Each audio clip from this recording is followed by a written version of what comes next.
السلام علیکم۔ رات کے 8 بجے ہیں۔ یہ ریڈیو پاکستان ہے۔ خبرنامے کے ساتھ حاضر ہیں حمیرہ رانا اور نعیم زبیری۔ پہلے ہم خبروں کا خلاصہ۔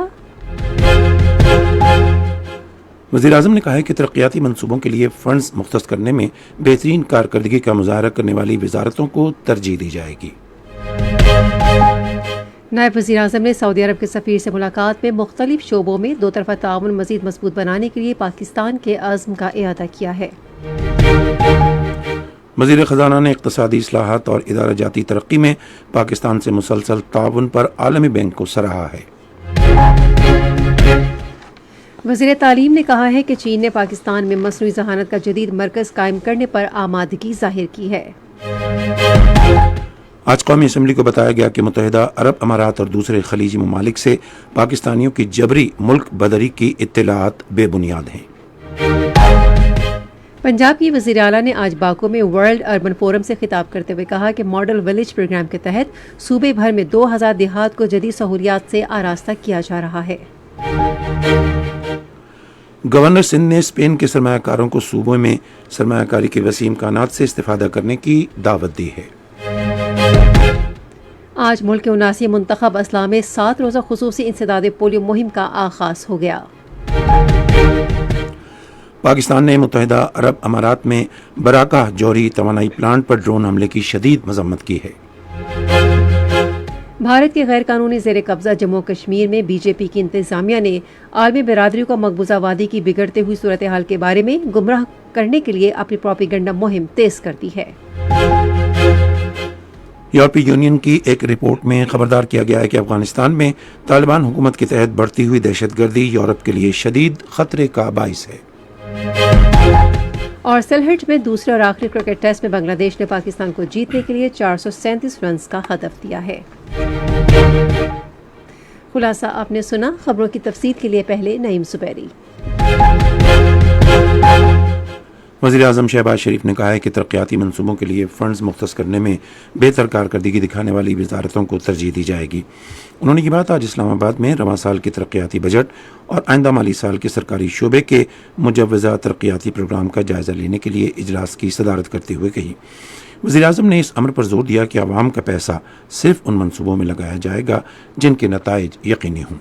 انہوں نے کہا کہ آبی ذخائر اور پن بجلی منصوبے ترقیاتی اخراجات کی اولین ترجیحات میں شامل ہیں۔ انہوں نے کہا کہ پانی ذخیرہ کرنے کی صلاحیت بڑھانے کے منصوبوں کو ترجیح دی جائے گی۔ وزیر اعظم نے ہدایت کی کہ ترقیاتی منصوبوں میں سرکاری اور نجی شراکت داری کی زیادہ سے زیادہ حوصلہ افزائی کی جائے۔ شہباز شریف نے پانڈا بانڈز کے کامیاب اجرا اور مارکیٹ میں اس کے مثبت اور خوش آئند رد عمل پر وزیر خزانہ محمد اورنگزیب کی تعریف بھی کی۔ انہوں نے ریلوے، انفارمیشن ٹیکنالوجی اور توانائی کی وزارتوں کی کارکردگی کو بھی سراہا۔ اجلاس کو رواں سال کے سرکاری شعبے کے ترقیاتی پروگرام اور مجوزہ ترقیاتی منصوبوں کے جائزے اور آئندہ مالی سال کے لیے درکار فنڈز کے بارے میں بتایا گیا۔ اجلاس کو داسو، دیامر بھاشا اور محمد ڈیمو سمیت پانی ذخیرہ کرنے اور پن بجلی کے اہم قومی منصوبوں پر پیش رفت کے حوالے سے بھی آگاہ کیا گیا۔ دفاعی پیداوار کے وفاقی وزیر رضا حیات حراج نے آج اسلام آباد میں وزیر اعظم محمد شہباز شریف سے ملاقات کی۔ انہوں نے ملاقات میں وزارت سے متعلق امور اور ملک کی موجودہ سیاسی صورتحال پر تبادلہ خیال کیا۔ پاک بحریہ کے سربراہ ایڈمرل نوید اشرف نے آج اسلام آباد میں وزیر اعظم شہباز شریف سے ملاقات کی۔ انہوں نے پاک بحریہ کے حوالے سے پیشہ ورانہ امور پر تبادلہ خیال کیا۔ سعودی عرب کے سفیر نواف بن سعید احمد مالکی نے آج اسلام آباد میں نائب وزیر اعظم اسحاق ڈار سے ملاقات کی۔ ملاقات کے دوران پاکستان اور سعودی عرب کے برادرانہ تعلقات پر تبادلہ خیال کیا گیا۔ اسحاق ڈار نے تمام شعبوں میں دو طرفہ تعاون مزید مضبوط بنانے کے لیے پاکستان کے پختہ عزم کا اعادہ کیا۔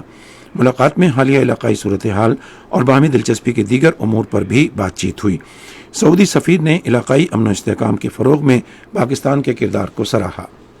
نائب وزیر اعظم محمد اسحاق ڈار نے خطے اور دنیا بھر میں امن و استحکام اور خوشحالی کے مشترکہ مقاصد کے حصول کے لیے پاکستان کے عزم کا اعادہ کیا ہے۔ انہوں نے ان خیالات کا اظہار قطر کے امور خارجہ کے وزیر مملکت محمد بن عبدالعزیز الخلیفی سے ٹیلی فون پر گفتگو کے دوران کیا۔ دونوں رہنماؤں نے تازہ ترین علاقائی صورتحال اور باہمی دلچسپی کے امور پر تبادلہ خیال کیا۔ فریقین نے علاقائی چیلنجز سے نمٹنے کے لیے مذاکرات اور سفارتی روابط کی اہمیت پر زور دیا۔ محمد بن عبدالعزیز الخلیفی نے قیام امن کے لیے پاکستان کے تعمیری کردار اور جاری سفارتی کوششوں کو سراہا۔ وزیر خزانہ محمد اورنگزیب نے اقتصادی اصلاحات اور ادارہ جاتی ترقی میں عالمی بینک کے پاکستان کے ساتھ مسلسل تعاون کو سراہا ہے۔ انہوں نے یہ بات آج اسلام آباد میں عالمی بینک کی ٹیم سے ملاقات میں کہی۔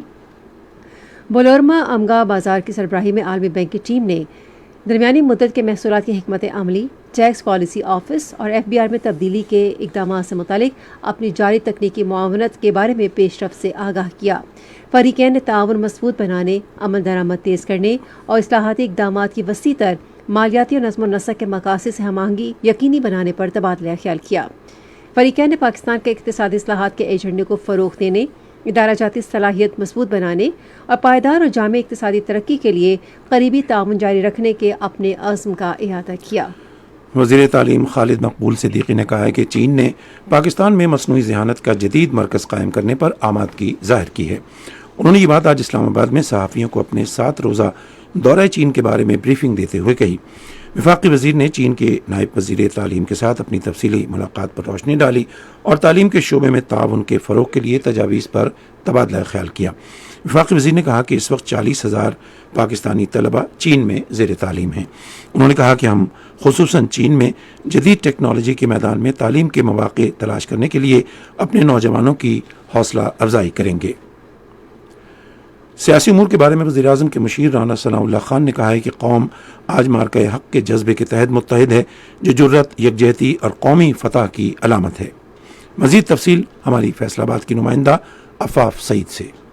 وزیر اعظم کے مشیر برائے سیاسی امور سینیٹر رانا ثناء اللہ خان نے کہا ہے کہ مارکہ حق بنیان المرصوص پاکستان کی تاریخی فتح اور قومی اتحاد کی علامت ہے۔ سینیٹر رانا ثناء اللہ خان نے کہا کہ پاکستان نے دشمن کے خلاف اہم کامیابی حاصل کی جسے دنیا نے تسلیم کیا۔ دشمن کے خلاف ہم نے ایک ایسی فتح حاصل کی کہ جو کسی چھکو چھکو سے بالا تر تھی، جسے نہ صرف ہم نے کلیم کیا، ہم نے جس کا دعویٰ کیا، بلکہ اس دعوے کو پوری دنیا نے تسلیم کیا۔ رانا ثناء اللہ خان نے مسلح افواج اور شہداء کو خراج عقیدت پیش کرتے ہوئے کہا کہ ان کی قربانیوں سے ملک کا دفاع ممکن ہوا۔ پاکستان کی مسلح افواج نے بھرپور طریقے سے اپنے ملک کا دفاع کیا۔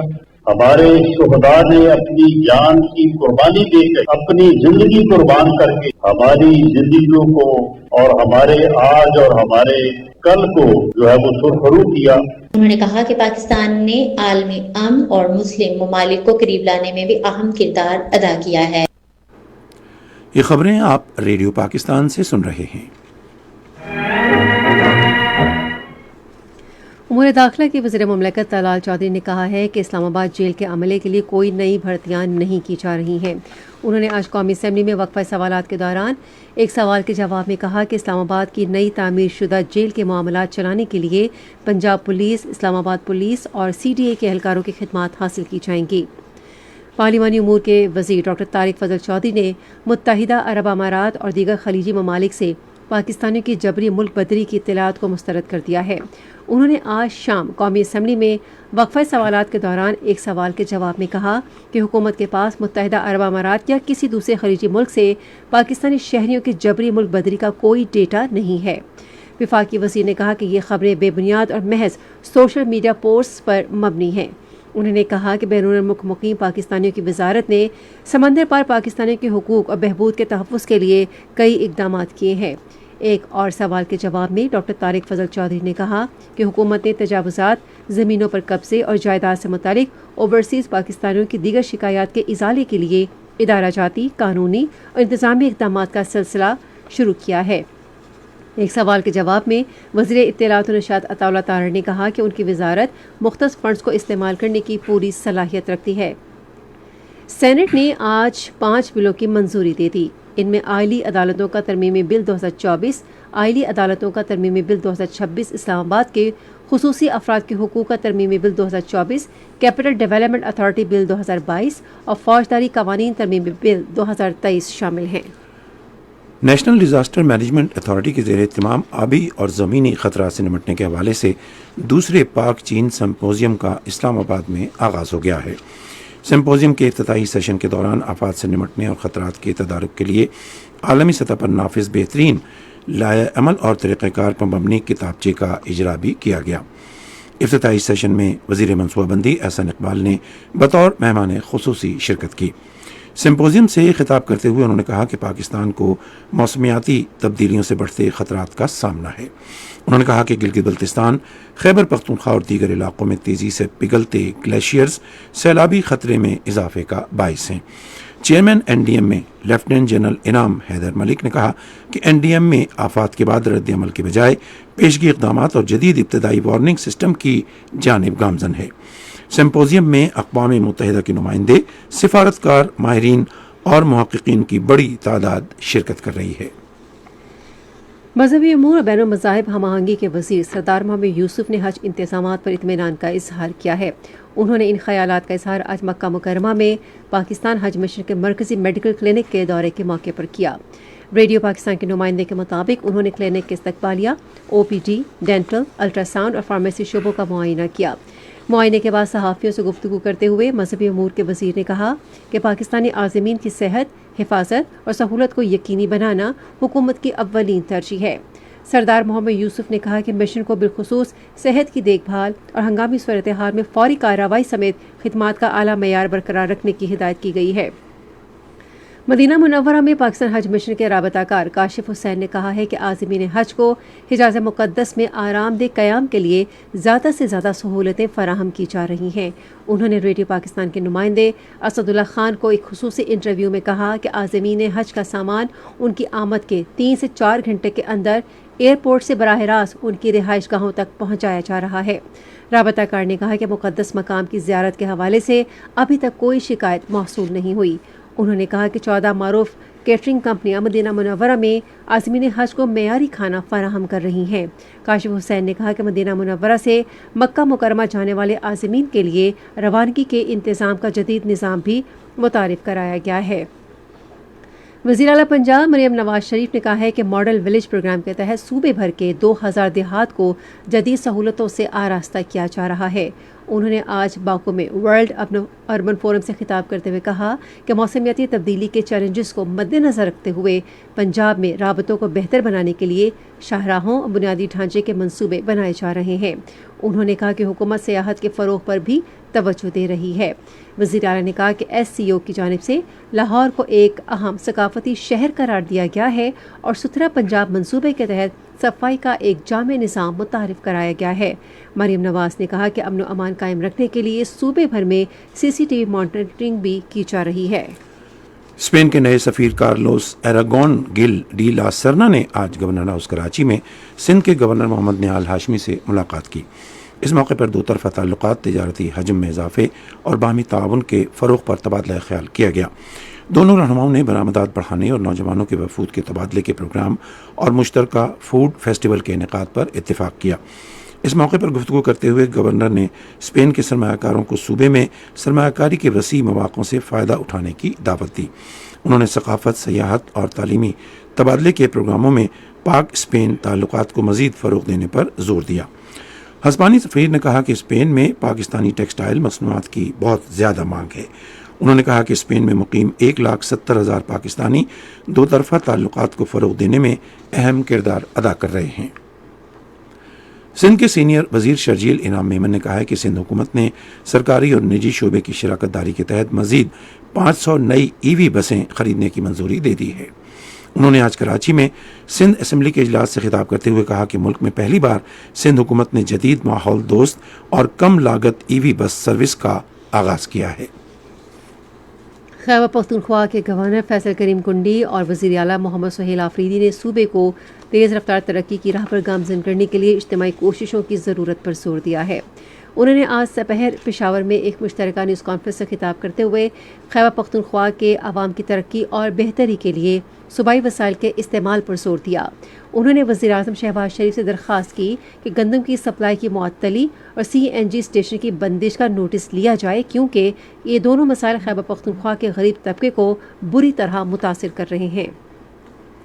گلگت بلتستان حکومت نے prime minister free solar scheme کے تحت آج سے صارفین میں مفت شمسی پلیٹس کی تقسیم کا آغاز کر دیا ہے۔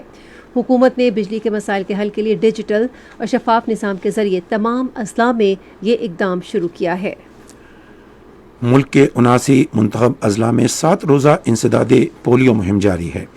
نیشنل ایمرجنسی آپریشن سینٹر کے مطابق مہم کے دوران 5 سال سے کم عمر تقریباً 1 کروڑ 90 لاکھ بچوں کو پولیو وائرس سے بچاؤ کے قطرے پلائے جا رہے ہیں۔ والدین سے اپیل کی گئی ہے کہ وہ محکمہ صحت کی ٹیموں سے مکمل تعاون کریں اور اپنے بچوں کو پولیو کے حفاظتی قطرے پلانے کو یقینی بنائیں۔ پنجاب کے مختلف اضلاع میں جاری مہم کے بارے میں بتا رہے ہیں ہمارے لاہور کے نمائندے قاسم بخاری۔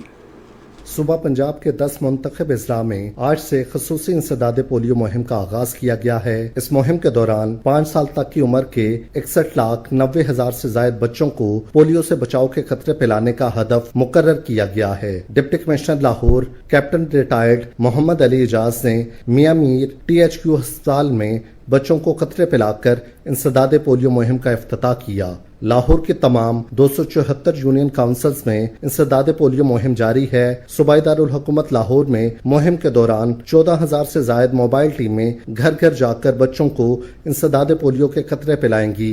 صوبائی دارالحکومت لاہور میں 22 لاکھ سے زیادہ بچوں کو انسداد پولیو کے قطرے پلائے جائیں گے۔ تفصیلات کے مطابق پنجاب کے 9 منتخب اضلاع میں یہ خصوصی مہم جمعہ 22 مئی تک جاری رہے گی، جبکہ صوبائی دارالحکومت لاہور میں مہم اتوار 24 مئی تک جاری رہے گی۔ صوبہ سندھ میں جاری پولیو مہم کے بارے میں ہمارے کراچی کے نمائندے فہیم الرحمان کی رپورٹ۔ سندھ کے 20 اضلاع میں مختلف دورانیے کی انسداد پولیو مہم آج سے شروع ہو گئی ہے۔ اس مہم کے دوران صوبے بھر میں 5 سال تک کے 57,90,000 بچوں کو پولیو سے بچاؤ کے قطرے پلائے جائیں گے۔ مہم کے حوالے سے والدین کو اپیل کی گئی ہے کہ وہ اپنے بچوں کو پولیو سے بچاؤ کے قطرے ضرور پلائیں تاکہ ملک بھر سے اس موذی مرض کا خاتمہ ہو سکے اور آئندہ نسل کو مستقل معذوری سے بچایا جا سکے۔ پولیو مہم کے بارے میں خیبر پختونخوا سے رپورٹ کر رہے ہیں ہمارے پشاور کے نمائندے فلک نیاز۔ Emergency operation centre Khyber Pakhtunkhwa کے مطابق 4 روزہ خصوصی انسدادی پولیو مہم کے دوران 5 سال تک کے عمر کے 46 لاکھ سے زائد بچوں کو پولیو سے بچاؤ کے قطرے پلائے جائیں گے۔ مہم کو کامیاب بنانے کے لیے محکمہ صحت کی جانب سے 22,450 ٹیمیں تشکیل دی گئی ہیں جو کہ گھر گھر جا کر پولیو کے قطرے پلانے کے عمل کو یقینی بنائیں گے۔ اسی طرح بس اڈوں اور دوسری عوامی مقامات پر پولیو کے قطرے پلانے کے لیے محکمہ صحت کے خصوصی افراد موجود ہوں گے۔ خیبر پختونخوا حکومت کی طرف سے پولیو ٹیموں کی تحفظ کے لیے سیکیورٹی کے تقریباً 35,000 اہلکار تعینات کیے گئے ہیں۔ بلوچستان میں جاری مہم کے بارے میں ہمارے کوئٹہ کے نمائندے حسین فاروق کی رپورٹ۔ بلوچستان کے 25 اضلاع میں 7 روزہ انسداد پولیو مہم آج سے شروع ہو گئی ہے، جس کے لیے تمام انتظامات مکمل کر لیے گئے ہیں۔ مہم کے دوران 19 لاکھ سے زائد بچوں کو پولیو سے بچاؤ کے قطرے پلانے کا ہدف مقرر کیا گیا ہے۔ مہم میں مجموعی طور پر 7,000 سے زائد ٹیمیں حصہ لے رہی ہے۔ آج سے پیر ضلع باجوڑ کی تحصیل سالارزئی میں نامعلوم دہشت گردوں کی فائرنگ سے پولیو ٹیموں کی سیکیورٹی پر تعینات 2 پولیس اہلکار شہید ہو گئے۔ وزیر اعلیٰ خیبر پختونخوا محمد سہیل آفریدی نے پولیو ٹیموں پر فائرنگ کے واقعے کا نوٹس لے لیا ہے۔ انہوں نے آج پشاور میں ایک بیان میں حملے کی شدید مذمت کی اور IG خیبر پختونخوا پولیس کو ہدایت کی کہ پولیو ٹیموں پر حملوں کی تفصیلی رپورٹ پیش کی جائے۔ محمد سہیل آفریدی نے کہا کہ صوبائی حکومت شہداء کے اہل خانہ کو ہر ممکن تعاون فراہم کرے گی۔ یہ خبریں ریڈیو پاکستان سے نشر کی جا رہی ہیں۔ پاکستان نے متحدہ عرب امارات میں بارکہ جوہری توانائی پلانٹ پر ڈرون حملے کی شدید مذمت کی ہے۔ دفتر خارجہ کے ترجمان طاہر اندرابی نے ایک بیان میں کہا کہ پاکستان متحدہ عرب امارات کے برادر عوام اور حکومت کے ساتھ کھڑا ہے اور ان سے مکمل اظہار یکجہتی کرتا ہے۔ ترجمان نے کہا کہ جوہری تنصیبات کو جان بوجھ کر نشانہ بنانا بین الاقوامی قوانین سمیت عالمی انسانی قوانین، اقوام متحدہ کے منشور اور ایٹمی توانائی کے بین الاقوامی ادارے کے قانون اور قراردادوں کے مطابق جوہری تحفظ اور سلامتی کے بنیادی اصولوں کی سنگین خلاف ورزی ہے۔ انہوں نے کہا کہ جوہری تنصیبات کو کسی بھی صورت نشانہ نہیں بنایا جانا چاہیے۔ اس قسم کے غیر ذمہ دارانہ اقدامات انسانی زندگی، ماحولیات اور علاقائی امن و استحکام و سلامتی کے لیے تباہ کن اور ناقابل تلافی نتائج کا باعث بنتے ہیں۔ ترجمان نے کہا کہ پاکستان تمام فریقین سے مطالبہ کرتا ہے کہ وہ زیادہ سے زیادہ تحمل کا مظاہرہ کرے، بین الاقوامی قانون اور عالمی انسانی قوانین کے تحت اپنی ذمہ داریاں پوری کرے اور ایسے کسی بھی اقدام سے گریز کرے جس سے کشیدگی میں اضافہ ہو اور خطے اور دنیا بھر کے لیے اس کے سنگین نتائج ہوں۔ بھارت کے غیر قانونی زیر قبضہ جموں کشمیر میں بی جے پی حکومت نے زمینی حقائق مسخ کرنے اور خطے کی بگڑتی ہوئی صورتحال کے بارے میں بین الاقوامی برادری کو گمراہ کرنے کے لیے اپنی پروپیگنڈا مہم تیز کر دی ہے۔ کشمیر میڈیا سروس کے مطابق بھارتی حکومت مقبوضہ علاقے میں انسانی حقوق کی سنگین خلاف ورزیوں، سیاسی جبر اور فوجی مظالم کو چھپانے اور معمول کا نام نہاد جھوٹا بیانیہ تیار کر کے ذرائع ابلاغ کو اپنے زیر اثر مذموم مقاصد کے لیے استعمال کر رہی ہے۔ یورپی یونین کی ایک رپورٹ میں خبردار کیا گیا ہے کہ افغان طالبان حکومت کی سرپرستی میں پروان چڑھتی ہوئی دہشت گردی یورپ کے لیے سنگین خطرہ ہے۔ یورپی یونین کی لیک شدہ یورپین تھریٹ اسسمنٹ رپورٹ کے مطابق طالبان رجیم کے زیر تسلط افغانستان یورپ کی سیکیورٹی کے لیے سنگین چیلنج بن گیا ہے۔ رپورٹ میں کہا گیا ہے کہ افغانستان میں سرگرم دہشت گرد تنظیم داعش خراسان اس وقت پورے یورپ کے لیے شدید ترین بیرونی خطرہ بن چکی ہے۔ رپورٹ میں خبردار کیا گیا ہے کہ افغانستان میں موجود دہشت گرد گروہ انٹرنیٹ اور سوشل میڈیا کے ذریعے نوجوانوں کو گمراہ کرنے کے لیے بڑے پیمانے پر پروپیگنڈا کر رہے ہیں۔ اسرائیل نے قبرص کے قریب بین الاقوامی سمندر میں غزہ جانے والے ایک اور امدادی بحری بیڑے پر حملہ کر دیا ہے۔ اسرائیلی فوج نے بحری بیڑے کے 10 جہازوں پر دھاوا بول دیا۔ اسرائیلی فوج جہاز میں داخل ہو گئی اور غزہ تک ان کے سفر میں رکاوٹ ڈالی۔ آپ سن رہے ہیں ریڈیو خبرنامہ۔ ریڈیو خبرنامے میں اب پیش ہیں کھیلوں کی خبریں۔ آئیے سنتے ہیں حمیرہ رانا سے۔ سلہٹ میں دوسرے اور آخری کرکٹ ٹیسٹ کے تیسرے روز پاکستان نے اپنی دوسری اننگز میں آج کا کھیل ختم ہونے تک کوئی رن نہیں بنایا اور اس کا کوئی کھلاڑی بھی آؤٹ نہیں ہوا تھا۔ اس سے پہلے بنگلہ دیش کی ٹیم اپنی دوسری اننگز میں 390 رنز بنا کر آؤٹ ہو گئی اور پاکستان کو جیت کے لیے 437 رنز کا ہدف دیا۔ اب تک کا سکور یہ رہا: بنگلہ دیش 278 رنز اور 390 رنز، پاکستان 232 رنز اور 0 رنز، کوئی کھلاڑی آؤٹ نہیں ہوا۔ پاکستان کرکٹ بورڈ کا لیول 2 کا امپائرنگ کورس تربیتی سیشنز، کارکردگی کے جائزے اور عملی سرگرمیوں کے 4 دن بعد قذافی اسٹیڈیم میں ختم ہو گیا ہے۔ یہ کورس پی سی بی کے امپائرنگ پینل کو مزید مضبوط بنانے اور پیشہ ورانہ معیار بڑھانے کے لیے منعقد کیا گیا۔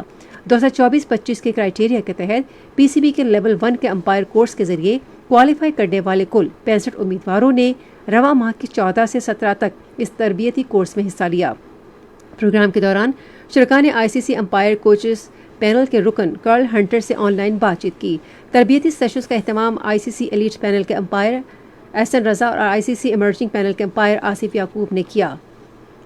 Presidents trophy grade 2 silver cricket tournament Lahore Sheikhupura Faisalabad میں شروع ہو گیا ہے، جس میں 10 ٹیمیں حصہ لے رہی ہیں۔ ٹورنامنٹ میں 20 3 روزہ میچ ہوں گے جنہیں فرسٹ کلاس کا درجہ حاصل نہیں ہوگا، جس کے بعد 4 روزہ فائنل ہوگا۔ فائنل میں کامیاب ہونے والی 2 ٹیمیں اگلے سال ٹورنامنٹ کے گولڈ راؤنڈ کے لیے کوالیفائی کریں گی۔ ٹورنامنٹ میں شریک ٹیموں کو 2 پولز میں تقسیم کیا گیا ہے اور ہر پول میں 5 ٹیمیں ہیں۔ پاکستان فٹ بال فیڈریشن نے اقوام متحدہ اور یونائیٹڈ یوتھ آفس کے اشتراک سے دماغی صحت کے لیے فٹ بال کے اقدام کا آغاز کیا ہے، جس کا مقصد کھیلوں کے ذریعے کمیونٹیز میں آگاہی پیدا کر کے ذہنی طور پر انہیں مضبوط اور صحت مند بنانا ہے۔ پاکستان انڈر 18 ہاکی ٹیم نے آئندہ ایشیا کپ کے لیے تیاریاں شروع کر دی ہیں، جو رواں ماہ کی 29 تاریخ سے آئندہ ماہ کی 6 تاریخ تک جاپان میں ہوگا۔ ٹورنامنٹ میں جس میں پاکستان سمیت ایشیا بھر سے ہاکی کے نئے نوجوان کھلاڑی حصہ لیں گے، جس کا مقصد بر اعظمی ٹورنامنٹ میں شاندار کارکردگی دکھانا ہے۔ اور پاکستان نے 33ویں Asian junior individual squash championship کے لیے اپنے اسکواڈ کا اعلان کر دیا ہے، جو بدھ سے رواں ماہ کی 24 تاریخ تک چین میں ہوگی۔ 7 رکنی قومی اسکواڈ میں 5 مرد اور 2 خواتین شامل ہیں۔